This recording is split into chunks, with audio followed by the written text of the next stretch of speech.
کی آج کیا تاریخ ہے؟ ربیع الاول بس آ ہی رہا ہے نا، 12 ربیع الاول. دیکھو چند دلائل میں ہمیشہ سے دیتا ہوں، ان کو ریپیٹ کر دیتا ہوں.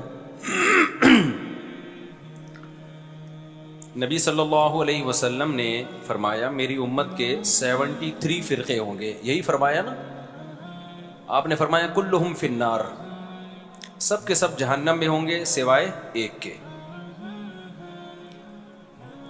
صحابہ نے پوچھا یا رسول اللہ وہ کون سا فرقہ ہوگا؟ آپ نے فرمایا ما انا علیہ و اصحابی، جس پر میں اور میرے صحابہ تھے.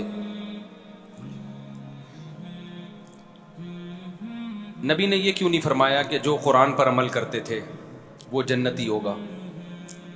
یہ کیوں نہیں فرمایا کہ جو قرآن اور حدیث پر عمل کرتے ہیں وہ جنتی ہوں گے؟ یہاں قرآن کا تذکرہ نہیں ہے، بلکہ آپ نے فرمایا جس پر میں اور میرے صحابہ. وجہ اس کی یہ ہے کہ کیونکہ یہ 73 فرقے اسلام کی طرف منسوب ہوں گے نا، تو قرآن کو تو سب مانتے ہوں گے. کیونکہ اگر قرآن کا انکار کر دیں پھر تو اسلام رہا ہی نہیں نا، پھر تو اسلام کے فرقے تھوڑی ہوئے. تو ان میں ہر شخص سہارا قرآن سے لے رہا ہوگا. دلائل کہاں سے دے رہا ہوگا؟ قرآن سے. تو نبی کی حدیث کا مطلب یہ ہوا کہ ان کی قرآن کی آیتوں سے متاثر مت ہونا، بلکہ دیکھنا میرا کس پر عمل تھا.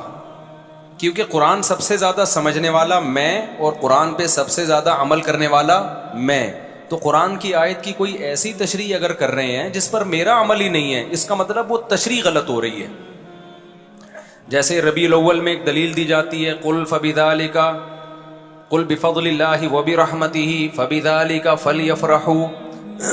اللہ سورہ یونس میں فرماتے ہیں ہم نے تمہیں قرآن کی نعمت دی تو تمہیں چاہیے کہ اس پہ خوش ہو جاؤ. اب لوگ کہتے ہیں اللہ تو کہہ رہے قرآن کی نعمت پہ خوش ہو جاؤ، تو نبی کی نعمت پہ تو اور زیادہ خوش ہونا چاہیے. تو نبی کی نعمت ہمیں ربیع الاول میں ملی ہے تو ہمیں ربیع الاول میں کیا ہونا چاہیے؟ خوش ہونا چاہیے. اب یہ قرآن کی ایسی تشریح ہو رہی ہے جس پر نبی صلی اللہ علیہ وسلم کا عمل نہیں ہے. یہ آپ اپنی تشریح کر رہے ہیں. کیونکہ قرآن کا اگر یہ مطلب ہوتا تو سب سے پہلے ربیع الاول میں نبی خوش ہوتے اور خوشی مناتے، پھر صحابہ خوش ہوتے اور خوشی مناتے. ہم تو دیکھ رہے ہیں نہ نبی نے خوشی منائی نہ صحابہ نے خوشی منائی. اب اس آیت کا مطلب کیا ہے؟ اس آیت کا مطلب یہ بھائی تمہیں قرآن کی نعمت ملی ہے خوش ہو جاؤ. تو کسی بھی ٹائم پہ خوش ہو سکتے ہو آپ، اور خوشی منانے کا تھوڑی قرآن کہہ رہا ہے. خوش ہونا الگ چیز ہے، خوشی منانا الگ چیز ہے. ہم جب بھی قرآن کا سوچتے ہیں ہمیں خوشی ہوتی ہے. اب یہ تو نہیں کہ مٹھائیاں بانٹنا شروع کر دیں، ہم گلے میں ہار ڈالنا شروع کر دیں اپنے بھی اور دوسروں کے بھی کہ بھئی قرآن ملا ہے. بھئی وہ آج تھوڑی ملا ہے، وہ تو 1400 سال پہلے ملا ہے. اور اب ہم پڑھتے ہیں تو خوش ہوتے ہیں. خوش ہونا ایک الگ چیز ہے، خوشی منانا ایک الگ چیز ہے. تو ہر آدمی قرآن سے ریفرنسز دے رہا ہوتا ہے. جناب پروفیسر غامدی صاحب بھی قرآن سے ریفرنسز دے رہے ہوتے ہیں، لیکن جب بتاؤ کہ بھئی حدیث میں کیا ہے، نبی نے اس پر کیسے عمل کیا، اس آیت کی کیسے نبی نے ایکسپلین کیا، وہاں آ کے مسئلہ خراب ہو جاتا ہے. تو اب یہ بات خوب اچھی طرح سمجھیں کہ نبی صلی اللہ علیہ وسلم نے جو یہ فرمایا نا کہ ما انا علیہ و اصحابی، جس پر میں اور میرے صحابہ تھے. اچھا یہاں تک بات ختم نہیں ہوئی. بعض حدیثوں کی ایسی تشریح کی جائے کرتے ہیں لوگ کہ جس پر صحابہ کا عمل نہیں تھا. تو نبی نے صرف یہ نہیں فرمایا کہ جس پر میں، بلکہ آپ نے اپنے ساتھ کس کو ایڈ کیا ہے؟ صحابہ کو بھی. کیونکہ جیسے قرآن کی آیتوں کی غلط تشریح کی جاتی ہے، اسی طرح حدیثوں کی بھی غلط تشریح کی جاتی ہے.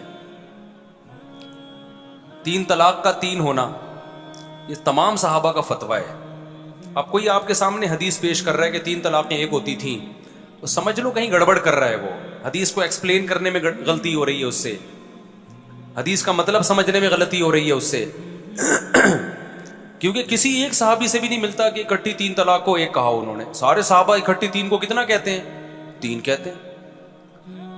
ہمارے پیغمبر نے معیار بتا دیا. بھائی کوئی حدیث کو ایسے ایکسپلین کر رہا ہے کہ صحابہ کے اگینسٹ جا رہی ہے، نہیں ماننا اس کو. فرقے سارے یہیں سے بنتے ہیں. کوئی قرآن کا لیبل لگا کے فرقہ بنائے گا، کوئی حدیث کا لیبل لگا کے. اسی وجہ سے کیا کہا گیا ہے کہ جو جنتی فرقہ ہے نا وہ ہے اہل سنت والجماعت، جو سنت کو بھی مانتا ہے اور صحابہ کے اجماع کو بھی مانتا ہے، جماعت صحابہ کو بھی مانتا ہے۔ قرآن و سنت کی وہ تشریح نہیں کرتا جو صحابہ سے میچ نہیں کرتی۔ اس حدیث سے ہمیں پتہ چلتا ہے کہ بھئی جو اہل سنت والجماعت ہیں وہ جنتی فرقہ ہے۔ سمجھ میں آ رہی ہے بات کہ نہیں آ رہی؟ لیکن آج بڑا مسئلہ یہ ہے کہ جو آدمی کسی بھی غلط چیز کی طرف جائے گا وہ لیبل بہت اچھا لگا لے گا۔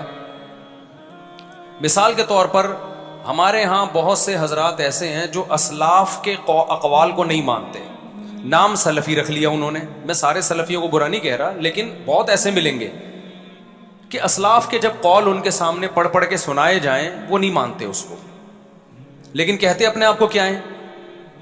سلفی کہہ رہے ہوتے ہیں۔ رنگی کو نارنگی کہیں، تند مال کو کھویا، چلتی کو گاڑی کہیں۔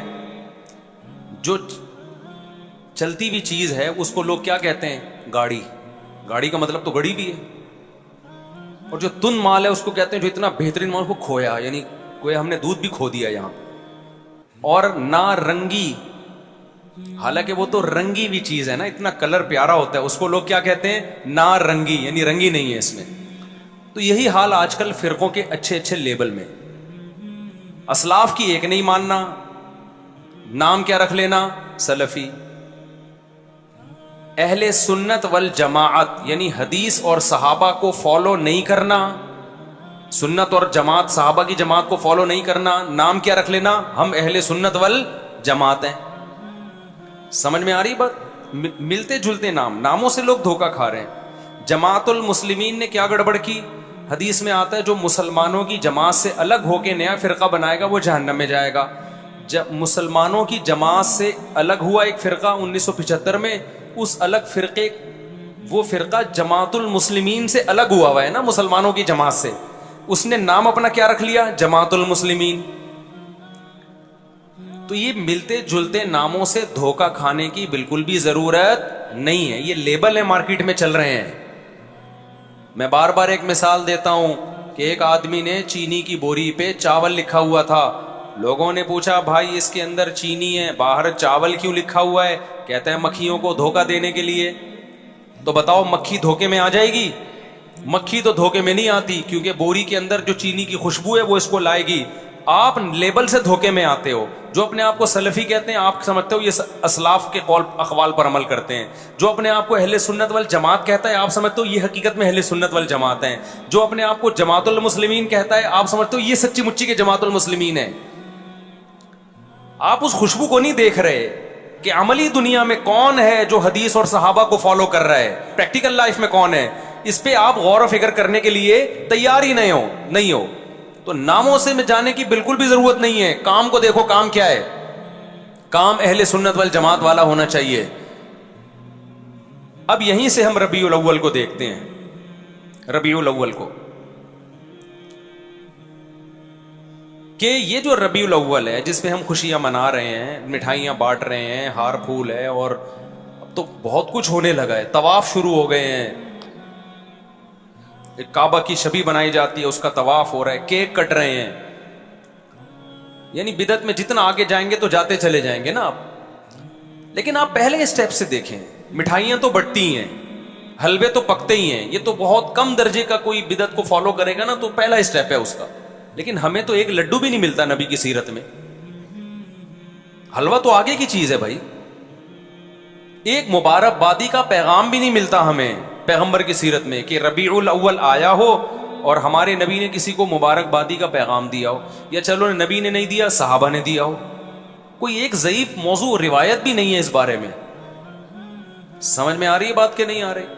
تو اب اگر کوئی اسکالر قرآن و سنت کے دلائل کے انبار لگا دیں، اس کا مطلب بھائی وہ قرآن و سنت کی اپنی اخپل تشریح ہے، یہ پشتوں میں کہتے ہیں اخپل ہے۔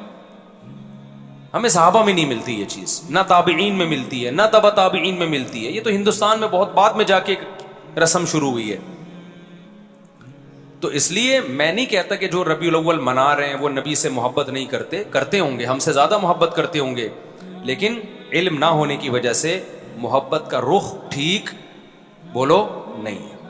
میں کسی پہ الزام نہیں لگاتا کہ وہ نبی سے سب نبی کی محبت میں ہی رہے ہیں، کیک بھی کٹ رہے ہیں اور بتیاں بھی لگا رہے ہیں, ہار پھول بھی, اور کچھ لوگ تو ناچ گا بھی رہے ہیں, کر رہے ہوں گے, لیکن بھائی یہ محبت وہ ہے جو آپ کے, یہ وہ اسٹائل ہے جو آپ کا اپنا اسٹائل ہے. اللہ اس محبت کے اسٹائل کو قبول کرے گا, انداز کو قبول کرے گا جو اللہ اور اس کے رسول صلی اللہ علیہ وسلم کے بتائے ہوئے طریقے کے مطابق ہو. تو پہلی بات تو یہ ہوئی کہ ہمیں صحابہ, تابعین, تبع تابعین, اہل سنت والجماعت کے فقہ میں 4 امام ہیں. فقہ کہتے ہیں قرآن و سنت کے جو مسائل مرتب کیے ہیں وہ کنہوں نے کیے ہیں؟ 4 اماموں نے. امام ابو حنیفہ, امام مالک, امام شافعی, امام احمد بن حنبل. یہ وہ اسکالرز ہیں جن کو پوری اہل سنت والجماعت نے مانا ہے. جیسے حدیث میں امام بخاری کو امام مانا نا, لوگ کہتے ہیں نا کہ امام حنیفہ کے امام ہونے کی کیا دلیل ہے, ہمارے امام تو صرف پیغمبر ہیں. بھائی امام ابو حنیفہ کو امام فقہ میں مانا جاتا ہے ایک خاص جزئیے میں, کہ نبی صلی اللہ علیہ وسلم تو نبوت میں امام ہے, سب کے امام ہیں. اس کی مثال ایسے جیسے امام بخاری حدیث میں امام ہیں یا نہیں. اب کوئی کہے نہیں ہمارے امام صرف امام نبی صلی اللہ علیہ وسلم ہے, تو ابے بھائی تو کدھر کی کدھر لگا رہا ہے. اس سینس میں ہم تھوڑی امام ابو حنیفہ کو امام بولتے ہیں, ہم اس سینس میں امام ابو حنیفہ کو امام بولتے ہیں جس سینس میں ہم امام بخاری کو حدیث کا امام بولتے ہیں. تو اسی سینس میں ہم امام ابو حنیفہ کو فقہ کا امام بولتے ہیں. فقہ کا مطلب کیا ہے؟ قرآن و حدیث سے مسائل مرتب کر کے ہمارے سامنے پیش کیے, انہوں نے کیے یا ان کے شاگردوں نے ان کے حکم پہ کیے, لیکن یہ انداز ان کا تھا. ایک مرتب شکل میں ہمارے پاس اسلامی قانون آئے, ایک ریسرچ ہو کے. یہ کام امام شافعی نے بھی کیا, امام مالک نے بھی کیا, امام احمد بن حنبل نے بھی کیا, اور بھی کچھ اماموں نے کیا, لیکن وہ پنپ نہیں پایا امت میں. اللہ کی طرف سے اس کو مقبولیت نہیں ملی. علماء صالحہ نے اس کو اس طرح قبول نہیں کیا, ان کے کام کو ایکسیپٹ کیا.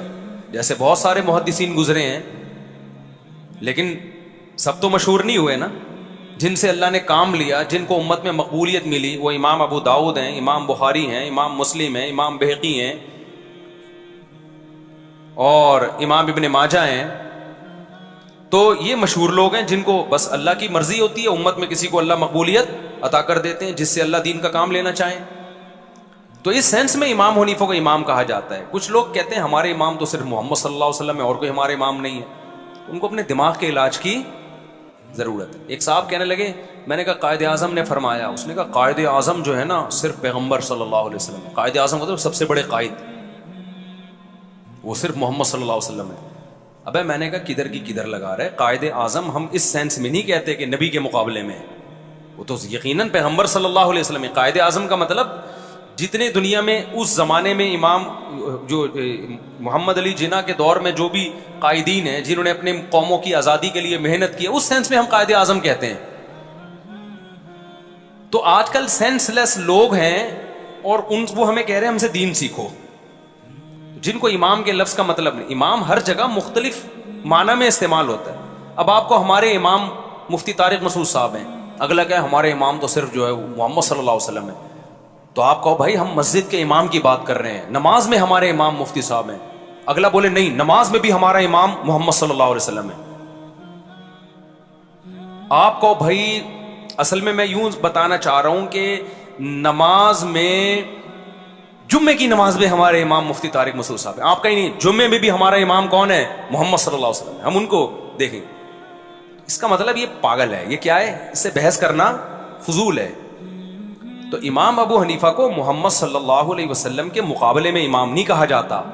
امام ابو حنیفہ کو اس سینس میں امام کہا جاتا ہے کہ رسول اللہ صلی اللہ علیہ وسلم سے جو حدیثیں منقول ہیں, اسی طرح قرآن سے اور صحابہ کے جو اقوال ہیں, ان کو چھانٹی کر کے ان میں بحث مباحثہ کر کے دلائل کی قوت کی زور سے ایک رائے قائم کر کے اسلامی لا کو ریٹن فارم میں لانا, اور پھر پوری دنیا کے علماء کا اس پہ اعتماد کرنا, یا بڑی دنیا کا اس پہ اعتماد کرنا. اس سینس میں ان کو امام کہا جاتا ہے. سمجھ میں آ رہی ہے بات کہ نہیں آ رہی ہے؟ اس سینس میں امام کہا جاتا ہے. تو اہل سنت والجماعت کے فقہ میں جو حدیثوں میں امام بخاری بھی امام ہے, امام مسلم بھی ہے, امام ابو داؤد بھی ہیں. اب اگر کوئی حدیث کی آج ایسی تحقیق لا رہا ہو جو امام بخاری کی تحقیق سے میچ نہیں کر رہی, تو آپ اس کی تحقیق کو مانو گے؟ اٹھا کے دیوار پہ پھینک دو گے, بولا کہ تو نیا آیا ہے کیا؟ یہ کام ائمہ محدثین پہلے کر چکے ہیں.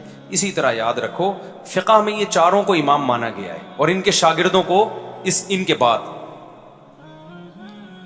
ان کے شاگردوں کو ان کے بعد امام مانا گیا ہے. اور ان کے شاگرد صدیوں سے چلتے چلتے آج تک آ رہے ہیں. امام شافعی کے بھی امام احمد بن حنبل یہ امام بخاری کے استاذ ہیں. اب سوچو امام بخاری کا استاذ کیا بلا ہوگا. وہ میں بلا برے سینس میں نہیں کہہ رہا, ان علم میں کیا مقام ہوگا جو امام بخاری کے کیا ہیں استاذ ہیں. اور پھر امام احمد بن حنبل کے استاذ ہیں امام شافعی, سمجھ رہے ہو. پھر امام شافعی کے استاذ ہیں محمد ابن حسن جو امام ابو حنیفہ کے شاگرد ہیں. اور امام محمد بن حسن کے استاذ کون ہیں؟ امام ابو حنیفہ. تو انہوں نے مرتب کیا ہے, ان کے شاگردوں نے کیا, لیکن انہی کے حکم پہ اور انہی کے اقوال کو ترتیب دے کے نا, کتاب الوضو, کتاب الزکوٰۃ, کتاب الصوم. اس سے پہلے یہ ترتیب ہمیں نہیں ملتی تھی, جیسے حدیثوں کی ترتیب نہیں ملتی تھی ہمیں, حدیثیں تو تھیں ترتیب نہیں تھی. تو ایسے ہی فقہ کے مرتب ہونے سے پہلے فقہ تو تھا, مسائل تو تھے, مرتب بعد میں کیا گیا ہے. اب جب ایک چیز مرتب ہو جاتی ہے نا تو پھر آپ اس کے پابند ہو جاتے ہیں. پھر اس میں یہ کہنا کہ اس کی کیا دلیل ہے کہ میں ابو حنیفہ یا امام شافعی کے فقہ کو فالو کروں, نبی کے دور میں تو کچھ بھی نہیں تھا. تو میرے بھائی یہ بالکل ایسی فضول بات ہے جیسے کوئی کہ مجھے کیا ضرورت ہے امام بخاری کی کتاب کو فالو کروں, نبی کے دور میں تو یہ کتاب تھی نہیں. بھائی نبی کے دور میں یہ ساری حدیثیں تھیں, مرتب بعد میں کیا گیا, صحیح ضعیف کو چھانٹا بعد میں کیا ہے. جب کر لیا تو اب آپ اس کو فالو کرنا پڑے گا آپ کو اس کو. تو اسی طرح نبی کے دور میں, صحابہ کے دور میں مسائل تھے, مرتب نہیں تھے, چھانٹی نہیں تھے, ضعیف قول بھی تھا, صحیح قول بھی تھا. ان ائمہ نے مرتب کر کے قانون کو مرتب کر دیا. اب جب مرتب کر دیا, پوری امت اس پہ جمع ہو گئی. اب آپ اس سے ہٹو گے تو آپ ایک نیا فتنہ کھڑا کرو گے. اب آپ کو اس کا پابند ہونا ہے. میں سمجھا پا رہا ہوں اپنی بات؟ تو اس لیے اب جو دلیل دی جاتی ہے وہ ایسے کہ قرآن, حدیث, اجماع امت اور فقہ, وہ اسلامی فقہ جو آج سے پہلے اہل سنت والجماعت کے اماموں نے مرتب کر دیا ہے. اب اس میں دکھانا پڑے گا آپ کو. تو ہم دیکھتے ہیں ان چاروں میں ربیع الاول کا تذکرہ نہیں ملتا ہمیں کہ ربیع الاول کوئی مقدس مہینہ ہے, یا ربیع الاول میں لڈو کھانا ہے, یا لڈو میں اس لیے بولتا ہوں مزہ لڈو میں, حلوے بولنے میں مزہ نہیں آتا. بھائی ہم ربیع الاول میں لڈو کھا نہیں رہے, بولنے تو دو نا, اتنی بھی سختی نہیں ہے اسلام میں. تو لڈو کا جو مزہ ہے نا, اصل میں یہ لڈو میں نے یہاں سے سیکھا. ہمارے بچپن میں ایک دوست تھے, وہ کہیں رشتہ لینے بھیجا نا انہوں نے, تو ان کا رشتہ ہو گیا. تو وہ ہمارے بڑوں, خاندان کے بڑوں میں سے آتے تھے. تو اب وہ جس دن جا رہے تھے نا منگنی کرنے, تو میرا کزن مجھے کہہ رہا تھا ان کے دل میں لڈو پھوٹ رہے ہیں. تو وہاں سے مجھے لڈو کا لفظ یاد ہو گیا. ان کے دل میں کیا پھوٹ رہے ہیں؟ وہ اپنی نا مسکراہٹ چھپا نہیں پا رہے تھے. تو میرے دوست نے مجھے ان کے دل میں لڈو